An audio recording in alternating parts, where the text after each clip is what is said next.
ভক্ত চিনবে না, আমি বলে দিয়ে যাচ্ছি। একদিন মহাপ্রভু সনাতনকে বলছে, সনাতন, জীবে দয়া নামে রুচি, বৈষ্ণব সেবা, ইহা বই কোনো ধর্ম নাই, শোনো সনাতন। এর বাইরে কোনো ধর্ম হতে পারে না। জীবে দয়া, জীবে দয়া নামে রুচি বলছে, জীবে দয়া অর্থাৎ প্রত্যেকটা জীবের প্রতি যেন তোমার দয়া থাকে। একটা বাবা মশা, এই হরিবাসরে আপনারা বসেছেন, মশা আপনাকে কামড় দিয়েছে, তাকে মারলেন, অপরাধ হবে না। কিন্তু মশাটা আপনাকে কামড়ালো না, তাও আপনি মারলেন, কি মা, আপনার অপরাধ হবে না? একটা পিঁপড়ে রাস্তা দিয়ে যাচ্ছে, আপনি দেখলেন, দেখেও তাকে মারিয়ে চলে গেলেন, কি মা, আপনার পাপ হবে না? ভগবান বলছে জীবে দয়া অর্থাৎ প্রত্যেকটা জীবের প্রতি যেন তোমার দয়া থাকে। জীবে দয়া নামে রুচি, বৈষ্ণব সেবন নামে রুচি, হরি নামে রুচি আনতে হবে মায়ের। এই যে আজকের আমরা এই যে কীর্তন হরিবাসরে বসে আজকের আমি যে কীর্তন পরিবেশন করছি, আমি কেন, আমার জায়গায় যে কোনো কীর্তনিয়া যা কিছুই পরিবেশন করে যাক না কেন, এই যে আমরা কীর্তন পরিবেশন করছি, আপনারা শুনছেন, কিন্তু শোনার মতো শুনছেন না, শোনার দরকার তাই শুনছেন, শুনে চলে যাচ্ছে। এইভাবে শুনলে হবে না, এই শোনাটা ভালো করতে হবে। এই জাগতিক জগতে তো শোনা নয় মায়েরা, যে সোনার গয়না আমরা পড়ি সেটা নয়, এই শোনাটা ভালো করতে হবে। কারণ নববিধার ভক্তির মধ্যে আগে বলেছে শ্রবণং, তারপরে বলেছে কীর্তনং। আগে শ্রবণ করো, এই শোনাটা যেন ভালো হয়। আর এমন ভাবে শুনতে হবে মায়েরা, যে কোনো কীর্তনিয়া যে লীলাই পরিবেশন করুক না কেন, পরিবেশন করতে করতে যতই অসার কথা বলে যাক, কীর্তনিয়া কখন একটু সার কথা বলবে, সেইটুকু নিয়ে তোমায় ভজন সাধন করতে হবে। চাতক পাখি দেখেছেন তো? চাতক পাখি কি ইহ জগতের, জাগতিক জগতের জল সে সেবা করে? দেখবেন চাতক পাখি কিন্তু বৃষ্টির জল ছাড়া সে সেবা করে না। তাহলে কখন দুফোঁটা বৃষ্টি হবে আর কখন সেই দুফোঁটা জল আমি সেবা করব? তাহলে দুফোঁটা বৃষ্টি হবে, সেই জল আমি সেবা করব। ভক্ত যদি হয়েছে ওই চাতক পাখির মতো হতে হবে, বসে থাকতে হবে হরিবাসরে। কীর্তনিয়া যতই অসার কথা বলে যাক না কেন, কখন একটু সার কথা বলবে, সেইটুকু নিয়ে তোমায় ভজন সাধন করতে হবে, তবেই তুমি ভক্ত হওয়ার অধিকার অর্জন করবে। সেই জন্য মহাপ্রভু বলছে জীবে দয়ার নামে রুচি, বৈষ্ণব সেবন, ইহা বই কোনো ধর্ম নাই, শোনো সনাতন। এর বাইরে কোনো ধর্ম হতে পারে না।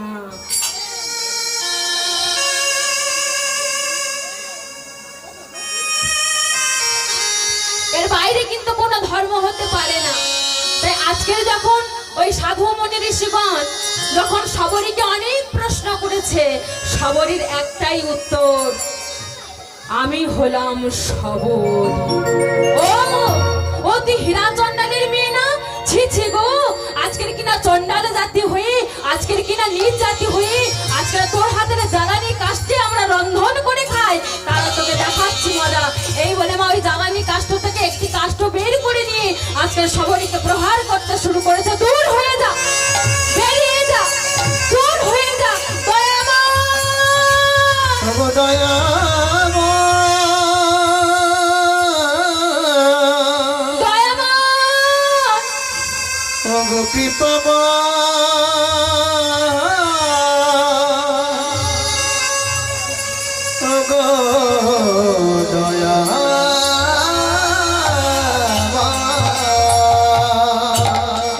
শবরীর সর্ব অঙ্গ থেকে মা রক্ত ঝরে ঝরে পড়ছে। যখন শবরীর সর্ব অঙ্গ থেকে রক্ত ঝরে ঝরে পড়ছে, আজকে চিন্তা করে দেখেন মা, শবরীর সর্ব অঙ্গ থেকে রক্ত ঝরে পড়ছে, কিন্তু তবুও প্রভুর কৃপা হচ্ছে না। কেন না, এখনো যে আশ্রয় হয়নি। আর আশ্রয় না হলে যে কখনো বিষয়টাকে ধরা যায় না মায়েরা। তাহলে এই আশ্রয়টা কি? এই আশ্রয়টা হলো আমাদের গুরুদেব। মায়েদের কাদের কাদের দীক্ষা হয়েছে দেখে একটু হাতটা তুলে দেখাম তো।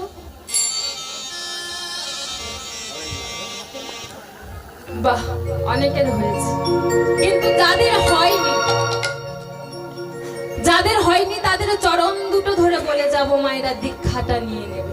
কেন না, নদীর এই পার থেকে যখন ওই পারে যাবে মা, একটা নৌকার দেখবেন প্রয়োজন হয়, কিংবা প্রয়োজন হয় তো, ঠিক তদ্রূপ ভব নদীর এই পার থেকে ওই পারে যেতে গেলে আমাদের গুরু রূপী নৌকাটার খুব প্রয়োজন। না হলে নদীর মাঝখানে পড়ে কি হবে? হাবুডুবু খেতে হবে, তাই না? তাই আজকের যখন শবরীকে সবাই প্রহার করছে, ওদের মধ্যে একজন বাবাজি ছিল মায়েরা, যার নাম ছিল রামানন্দ স্বামী। এই রামানন্দ স্বামী শবরীকে ডেকে বলছে, আয় মা, আমার কাছে আয়। যার এত ভক্তি, যার এত প্রেম, তার যে কিসের জন্য ভগবানের কৃপা হয় না, আয় আমার কাছে আয়, আমি তোকে দীক্ষা দেব। এই বলে মা সেই রামানন্দ স্বামী আজকের শবরীকে দীক্ষা দিয়েছে। আর দীক্ষা দেওয়ার পর সেই রামানন্দ স্বামী বলছে, শোন মা, আজকের থেকে তুই যা খাবি, যা কিছু করবি, সব আমার ভগবানকে দিয়ে তবে সেবা করিস। সেই শবরী বলছে, গুরুদেব, আমার বলতে কি আছে যে আমি তাকে সেবা দেব? ওরে শবরী, তোর কাছে যে বস্তুটা আছে সেটা আমাদের কারোর কাছে না। কি গো মা, যেটা শবরীর মধ্যে আছে, যেটা আমাদের কারোর কাছে নেই, সেটা হলো মায়েরা ভক্তি। শাস্ত্রে বলছে, ভক্তি যার কৃষ্ণ তার সর্বশাস্ত্রে কয়, আর ভক্তি না থাকিলে কৃষ্ণ দেখেও বাকি হয়। এবার আপনারা মায়েরা বলবেন, এত ডাকি এত কাঁদি, কই তো সে সাড়া দেয় না। ও মায়েরা, সাড়া দেবে কি করে?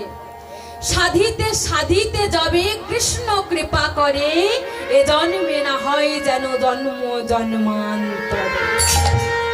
এমন ডাকবে, ভগবান আসবে না? আগে সাধন ভজন করো। ভগবানকে পেতে গেলে আগে আমাদের দরকার ভক্তি, পরে দরকার বিশ্বাস। এমন ডাকবে, ভগবান আসবে না। ডেকেছিল মায়েরা, কে জানেন? পঞ্চ পাণ্ডব ভীম। একটা ডাকে মায়েরা, একটা ডাকে কৃষ্ণ আসতে বাধ্য হয়েছিল, একটা ডাকে। কেমন ভাবে? ছোট্ট করে একটু বলি মা। একদিন মা কুন্তি বসে রয়েছে, আর পঞ্চ পাণ্ডব ভীম, যুধিষ্ঠির, নকুল, সহদেব, অর্জুন, পঞ্চ পাণ্ডব সব বসে রয়েছে। আর মা কুন্তি মা প্রত্যেকদিন সবাইয়ের আগে আগে যুধিষ্ঠিরকে খেতে দেয়। আজকেরও তাই করেছে, যুধিষ্ঠিরকে আগে খেতে দিয়েছে। যখনই যুধিষ্ঠিরকে আগে খেতে দিয়েছে, যুধিষ্ঠির বলছে, মা, ও মা, আজকের আমার ভীম ভাইয়ের বড় খিদে পেয়েছে, তাই তুমি আমাকে নয়, আগে আমার ভীম ভাইকে সেবা দাও। যখন এমন ভাবে বলেছে,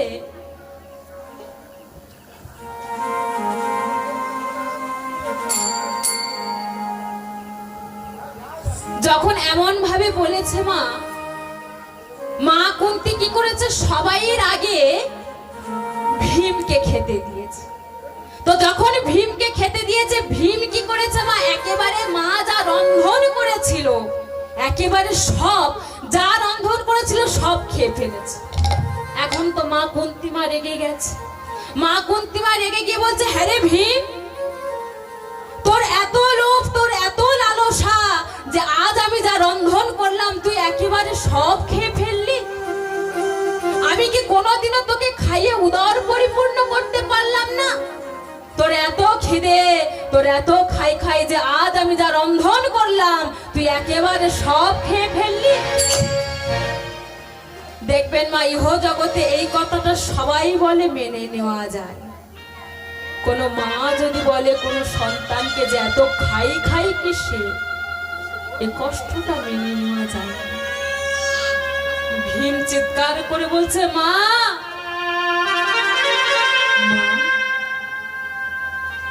আজ আমি একটু খেয়েছি বেশি বলে আজকের তুমি আমাকে এত বড় কথা।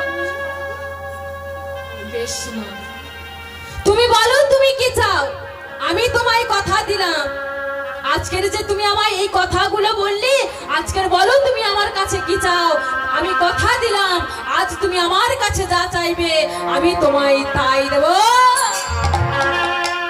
আমি একটু তোকে খাওয়ার খোটা দিলাম বলে তোর এত অহংকার, তোর এত গর্ব যে কি চাও বলো।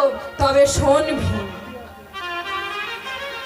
আমি জানি আজ আমি যে জিনিসটা তোর কাছে চাইবো তুই দিতে পারবি না। কি চাও বলো। তবে শুনে রাখ ভীম, দিতেই যদি হয় তবে তুমি আমায় এই জিনিসটা দেখি দেব মা। কয়েক মিনিট আগে কৃষ্ণ এই হস্তিনাপুর ছেড়ে দ্বারকায় চলে গেছে, তাই দিতেই যদি হয় ভীম, কয়েক মিনিটের মধ্যে সেই কৃষ্ণকে দ্বারকা থেকে তুই হস্তিনাপুর আমার কাছে এনে দে। বেশ, কয়েক মিনিট কেন, কয়েক সেকেন্ডের মধ্যে আমি কৃষ্ণ এনে দেব। কি করে এনে দিবি?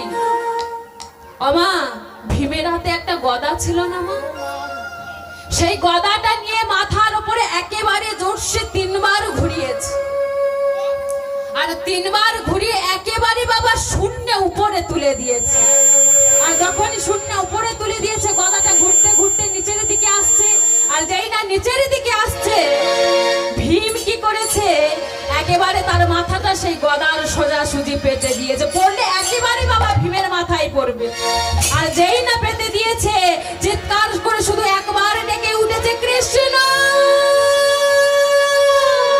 ওরে কৃষ্ণ রে, ওরে কৃষ্ণ রে, কৃষ্ণ রে,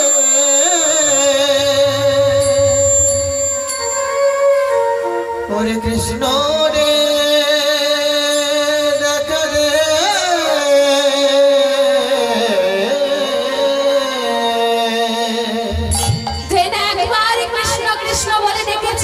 কৃষ্ণ তখন সবে হস্তিনাপুর ছেড়ে দ্বারকার সিংহাসনে বসতে যাবে, সঙ্গে সঙ্গে আবার উঠে রওনা দিয়েছে হস্তিনাপুরের দিকে। রুক্মিণী সত্যভামা এসে বলছে, প্রভু এই তো তুমি সবে এলে, আবার কোথায় যাচ্ছ? ওই শোনো সত্যভামা, ভীম যে আমায় বারে বারে কৃষ্ণ কৃষ্ণ বলে ডাকছে, আমি যদি না যাই দুর্যোধনের উরু ভঙ্গ করবে কে? আমি যদি না যাই, ভীম যদি বেঁচে না থাকে, দুঃশাসনের বক্ষ চিরে রক্ত পান করবে কে? আমি যদি না যাই, ভীম যদি বেঁচে না থাকে, তাহলে ধর্মরাজ্য প্রতিষ্ঠা করবে কে? তাই আমি আসছি সত্যভামা, আমি আসছি। এই বলে ভগবান, ওমা গদাটা উপর থেকে পড়তে কতক্ষণ সময় লাগে? ভগবান কয়েক মিনিটের পর, কয়েক সেকেন্ডে ছুটতে ছুটতে এসে সবে গদাটা মাথায়, ভীমের মাথায় পড়তে যাবে, আগে গদাটা ধরেছে।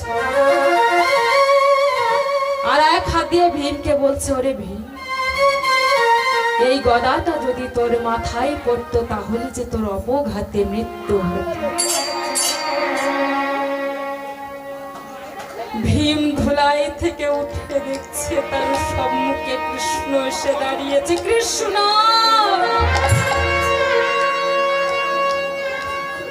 তুই যে বলছিস আমার অপঘাতে মৃত্যু হতো, কি করে হবে?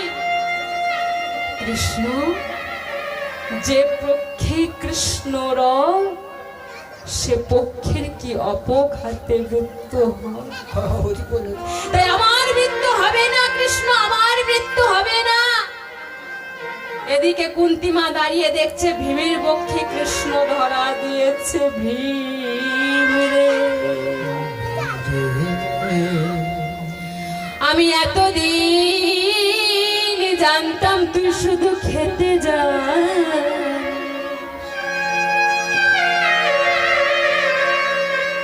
আমি যদি ছোট হতাম তাহলে তোর চরণে প্রণাম জানাতাম, কিন্তু ভীম আমি যে তোর মা কেমন করে তোকে প্রণাম করি। ওরে ভীম, আমি যদি তোর মা না হতাম তাহলে তোকে একটা প্রণাম করতাম। আমি যে তোর মা, এতদিন আমি জানতাম তুই শুধু খেতে জানিস, তুই ভগবানকে ডাকতে জানিস না। আমার যুধিষ্ঠির ভগবানকে বেশি ভালোবাসে, আমার অর্জুন ভগবানকে বেশি ভালোবাসে, কিন্তু আজ আমার চৈতন্য হয়ে গেল, আজ আমার চৈতন্য হয়ে গেল, আজ আমি বুঝে গেলাম তোর মতো করে আমার ভগবানকে কেউ কোনোদিন ভালোবাসে, কেউ কোনোদিন ভালোবাসতে পারেনি। সেই দিন বাবা ভীম কৃষ্ণ একটা ডাকে ভীমের কাছে ধরা দিয়েছিল, আর ভগবান পিসিমার কাছে এসে বলছে, পিসিমা তুমি আমায় ডেকেছো পিসিমা? হ্যাঁ রে কৃষ্ণ, যে যা চাইলো তুই তাকে তাই দিয়ে দিলি, যে যা চাইলো তুই তাকে তাই দিয়ে গেলি, তাই দিয়ে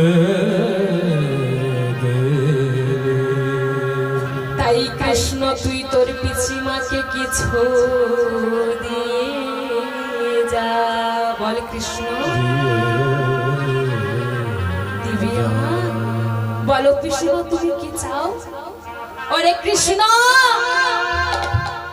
দিতেই যদি হয় তবে তুই আমাকে এই জিনিসটা দে, এই জগতে যত দুঃখ আছে যত কষ্ট আছে তুই সব আমায় দিয়ে যা।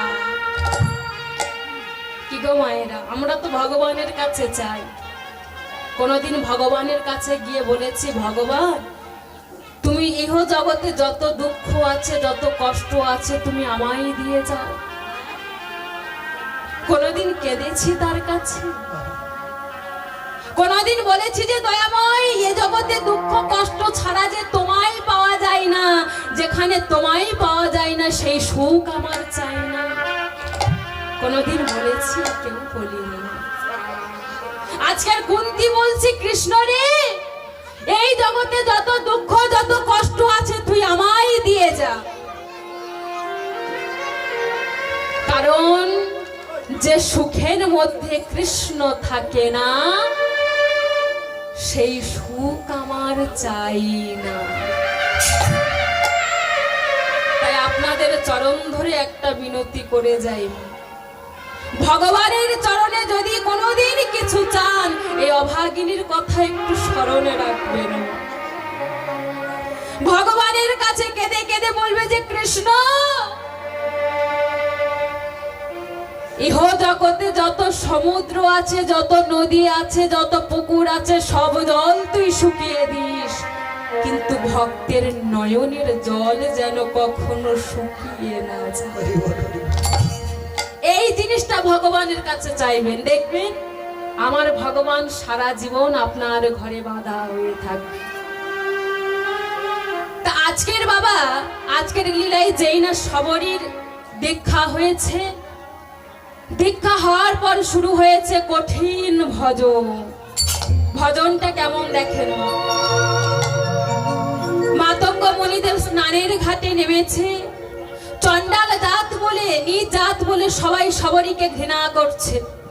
সবরী ওই সরজর জল হাতে তুলে নিয়ে অভিশাপ দিয়ে চড়ে সরজর জল, আমি চণ্ডাল জাত বলে আমি নিচু জাত বলে সবাই যখন আমায় ঘৃণা করছে, আজ তোকে আমি অভিশাপ দিলাম, আজ থেকে তোর জল হবে অপবিত্র অপবিত্র অপবিত্র। আর সেদিন থেকে যেই না বলবার সঙ্গে সঙ্গে সরোজর জল হয়ে গেল অপবিত্র। সবাই ভাবলো চণ্ডাল জাত, নিচু জাত বলে ওর পরশ পেয়ে জল হয়েছে অপবিত্র, কিন্তু না মায়েরা, সবরের পরশে নয়, সবরই অভিশাপ দিয়েছিল, তাই সেদিন থেকে সরোজর জল হয়েছিল অপবিত্র। তা সবরের যে ভজন শুরু হয়েছে, আজকের ভজনটা কেমন হয়ে শুরু করেছে দেখো মা, কঠিন ভজন। কেমন না, প্রত্যেক দিন জঙ্গলে জঙ্গলে যায়, আর জঙ্গলে জঙ্গলে গিয়ে নয়ন জলে বক্ষ ভাসায় গাছে থেকে ফল পারি। আর গাছে থেকে ফল পেরে কি করে জানো মা, আগে সেই ফলটা সে নিজে খায়। কেন জানো? যে ফলটা টক হয়, যে ফলটা তিতো হয়, যে ফলটা সুস্বাদু নয়, সেই ফলটা সে নিজে খায়।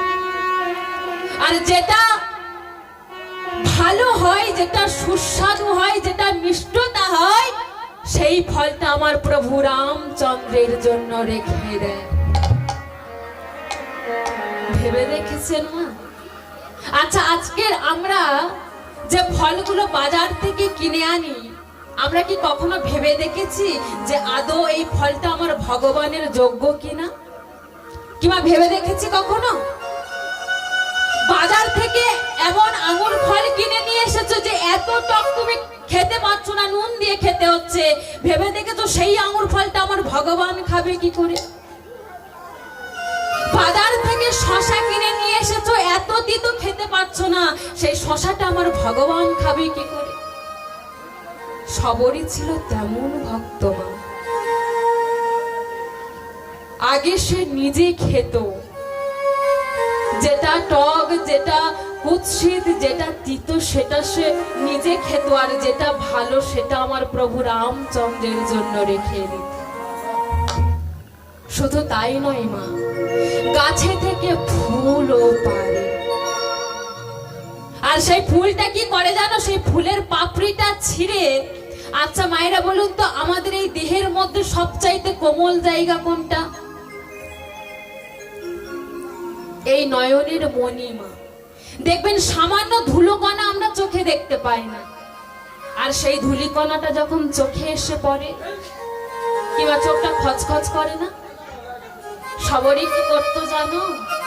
প্রত্যেক দিন গাছ থেকে ফুল পেড়ে, গাছের ফুলের একটা একটা করে পাপড়ি ছিঁড়ে, সেই পাপড়িটা সে আগে নয়নের মণিতে বুলিয়ে নিত। যেটা চোখে আঘাত করত, যেটা চোখে ব্যথা লাগতো, সেটা সে ফেলে দিত, আর যেটা চোখে আঘাত করতো না, সেটা আমার প্রভু রামচন্দ্রের জন্য বিছিয়ে রাখত। যেটা চোখে আঘাত করতো না, সেটা প্রভু রামচন্দ্রের জন্য বিছিয়ে রাখতো। সে যেখানে থাকতো সেখান থেকে সরোজর ঘাট পর্যন্ত, সেটা সরোজর ঘাট পর্যন্ত পেতে রাখতো। যদি আমার প্রভু রামচন্দ্র যদি কখনো আসে, এই ফুলে যদি কাটা থাকে, তাহলে আমার প্রভুর চরণে যে বড় ব্যথা লাগে। তাই যেটা চোখে আঘাত করতো না, সেটা সে যেখানে থাকতো সেখান থেকে সরোজর ঘাট পর্যন্ত পেতে দিত, বিছিয়ে দিত, আর বলতো, প্রভু আর কতদিনে তোমার কৃপা হবে প্রভু, আর কতদিনে তুমি কৃপা করবে? যৌবন কেটে গিয়ে বার্ধক্য কাল চলে এলো, চোখে আর ঠিকঠাক মতো দেখতে পাই, দৃষ্টিভঙ্গি চলে গেল, কথা বলার বল শক্তিও চলে গেল, কথা বলতে পারে না গো মা, চলতে পারে না, কোমর ভেঙে গেছে, সে আর চলতে পারে না, কোমর ভেঙে গেছে গো। নয়ন জলে বক্ষ ভাসায় কাঁদে আর বলে, প্রভু আর কতদিনে তোমার কৃপা হবে প্রভু, আর কতদিনে তোমার কৃপা হবে? যখন নয়ন জলে বক্ষ ভাষায় কাঁদছে আমার প্রভু রামচন্দ্র আর থাকতে পারল না। প্রভু রামচন্দ্র লক্ষণকে সঙ্গে নিয়ে শবরীর দুয়ারের সামনে এসে ডাক দিয়েছে, শবরী, শবরী। কে কেমন ভাবে আমায় শবরী শবরী বলে ডাকছে? ও মায়েরা, মানুষ আর ভগবানের মধ্যে ডাকার তফাৎ থাকে না? যখনই ডাকছে চমকে উঠেছে, কে কেমন ভাবে আমায় শবরী শবরী বলে ডাকছে? চলতে পারে না, কোমর ভেঙে গেছে, লাঠি ঠুকে ঠুকে এসে দ্বারের সামনে এসে দাঁড়িয়ে বলছে, তুমি কে গো? তুমি কে? তোমাকে তো আগে কখনো দেখিনি শবরী রে। তুই আমাকে চিনতে পারলে না? ওরে আমি যে তোর প্রভু রামচন্দ্র প্রভু।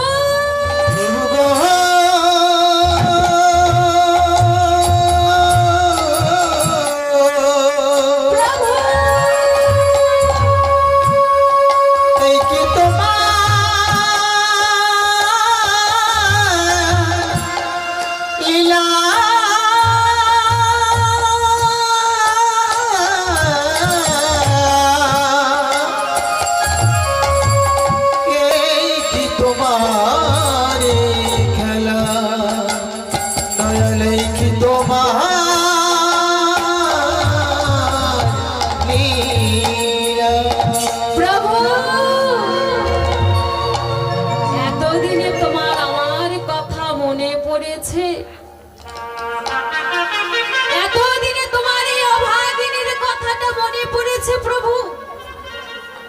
এতদিনে তোমার আমার কথা, এই কাঙালের কথা মনে পড়লো। আমি কবে থেকে তোমার পথ চেয়ে বসে আছি যে কবে আমার প্রভু আসবে, কবে তাকে সেবা দেবে। এতদিনে তোমার আমার কথা মনে পড়েছে, এসেছো এই কাঙালের ঘরে। কিন্তু আজ যেই কাঙালের ঘরে তুমি এসেছো, আমি তোমায় বসতে দেব? ছুটতে গিয়েছে সেই গাছতলায় মা, গাছতলায় থেকে শুকনো শুকনো পাতা কুড়িয়ে নিয়ে এসে সেটাকে বিছিয়ে দিয়ে প্রভুকে বসিয়ে বলছে, প্রভু তুমি আমায় যা দিয়েছো আজ তুমি তাতেই বসো। এইবার ভগবানকে বসিয়ে চরণ দুটো ধৌত করাচ্ছে। কেমন ভাবে? ঘটির জল দিয়ে? না গো না, ঘটির জল থাকলে তবেই তো ঘটির জল দিয়ে সেবা করাবে, চরণ ধৌত করাবে। ঘটির জল নয় মা, নয়ন জলে বক্ষ ভাষায় আজকের ভগবানের চরণ দুটো সেবা করে। এইবার চরণটা মোছাবে কিসে? কাপড়ের আঁচল, কাপড়ের আঁচল দিয়ে মোছালে যে প্রভুর চরণে বড় ব্যথা লাগে। তাই কি করেছে? নিজের কেশটাকে খুলেছে, কেশটাকে খুলে সেই কেশ দিয়ে প্রভুর চরণ দুটো মুছিয়ে দিয়েছে। শবরী, ভগবান বলছে এইবার শবরী আমায় কিছু খেতে দিবি মা? হায় রে, যিনি অনাদির আদি গোবিন্দম, যিনি সর্বকারণের কারণ, যার ইচ্ছে বিনা গাছের একটি পাতা নড়ে না, যার ইচ্ছেতে শুকনো গাঙে উদান বয়ে যায়, আজকের সেই ভগবান এসেছে কিনা যার ঘরে কিছু নাই, সেই কাঙালের ঘরে। শবরী আমায় কিছু খেতে দিবি মা? অবশ্যই আমি তোমায় খেতে দেব প্রভু। বেশ তুমি বসো, আমি এক্ষুনি আনছি, এক্ষুনি তোমায় খেতে দেব। মনে পড়ে সেই গাছ থেকে তুলে রাখা ফলের কথা। কোন কোন ফল মা শুকিয়ে গেছে, কোন কোন ফল পচে গেছে। সেই ফলের ঝুড়িটা কাকি করে নিয়ে এসে যেই না সেই পচা, সেই উচ্ছিষ্ট, সেই শবরীর এঁঠো লেগে থাকা ফল যেই না প্রভুর বদনে দিতে যাবে, এমন সময় লক্ষণ ঠাকুর হাতটা চেপে ধরে চায়, কাঙালিনী ভিখারিনী নিচা, যে বদনে এত দামি দামি ফল সেবা দেয়, যে বদনে এত দামি দামি রাজভোগ সেবা দেয়, আজ কিনা সেই বদনে তুই কিনা তোর এঁঠো লেগে থাকা ফল নিয়ে তুই আমার দাদার বদনে দিস। এই বলে মা শবরীর হাত থেকে সেই ফলটা নিয়ে দূর করে ছুড়ে দিয়েছে। শবরী নয়ন জলে কাঁদতে কাঁদতে বলছে, প্রভু তোমার ভাই বলে আমি তোমার ভাইকে ছেড়ে দেব না। যে ফল আমি এত কষ্ট করে জমিয়ে রেখেছি তোমারই সেবা দেব বলে, আজ সেই ফল তোমার ভাই তোমার বদলে দিতে দিল না। সেই ফলটাও যেখানে ফেললো সেখান থেকে একটি গাছের জন্ম হবে। আর যেদিন তোমার ভাই মৃত্যুর সঙ্গে পাঞ্জা লড়বে, সেদিন সেই গাছের পাতার রস না হলে তোমার ভাই কোনোদিনও প্রাণে বাঁচবে না, প্রাণে বাঁচবে না, প্রাণে বাঁচবে না। ভগবান বলছে, শবরী তুই চিন্তা করিস না মা, আজ হয়তো তোর হাতের ফল আমার সেবা করা হলো না, কিন্তু আমি তোকে কথা দিলাম এর পরের যুগে আমি হব কৃষ্ণ, আর তুই মথুরায় জন্ম নিবি, তোর নাম হবে মালিনী। আর মালিনী বেশে যেদিন তুই ফল বিক্রয় করতে করতে ব্রজে যাবি, সেদিন আমি কৃষ্ণ অবতারে তোর হাতের ফল আমি সেবা করব। নিতাই গৌর হরি বল, হরি বল। এইবার প্রভু রামচন্দ্র বলছে, শবরী চল মা, আজ আমি তোকে মাতঙ্গ সাধুদের কাছে নিয়ে যাব। মাতঙ্গ সাধুদের কাছে যেই না নিয়ে এসেছে, চণ্ডালিনী ভিখারিনী বলে সবাই ঘৃণা করছে মা। প্রভু রামচন্দ্র বলছে, ওরে ওরে মূর্খ, আজকের এই শবরীর জন্য তোরা আমায় দেখতে পেলি। আর শবরীকে বলছে, মা শবরী যা, তুই তোর চরণটা একবার ওই সরোজর জলে দে, কারণ তুই যদি সরোজর জলে তোর চরণ দুটো না দিস, তাহলে যে ওই সরোজর জল কখনো পবিত্র হবে না। তাই তুই একবার তোর চরণ দুটো ওই সরোজর জলে দে।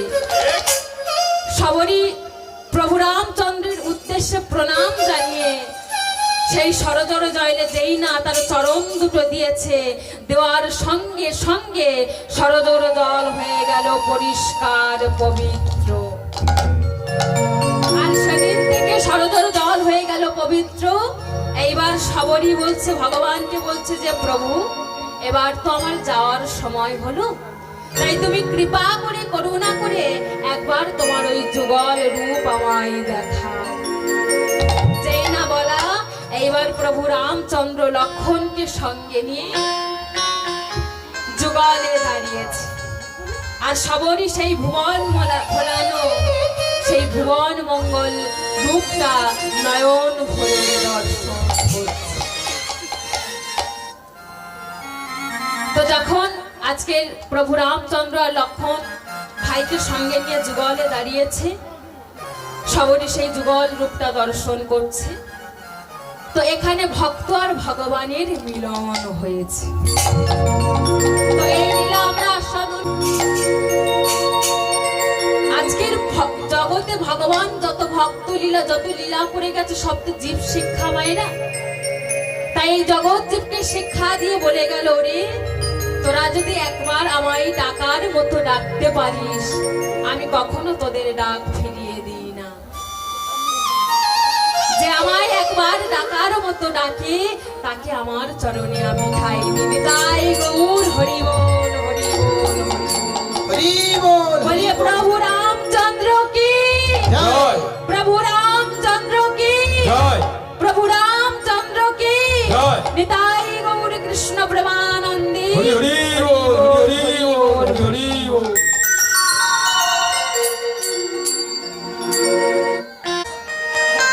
তো মায়েরা, এখানেই তো ভক্ত ভগবানের মিলন হলো।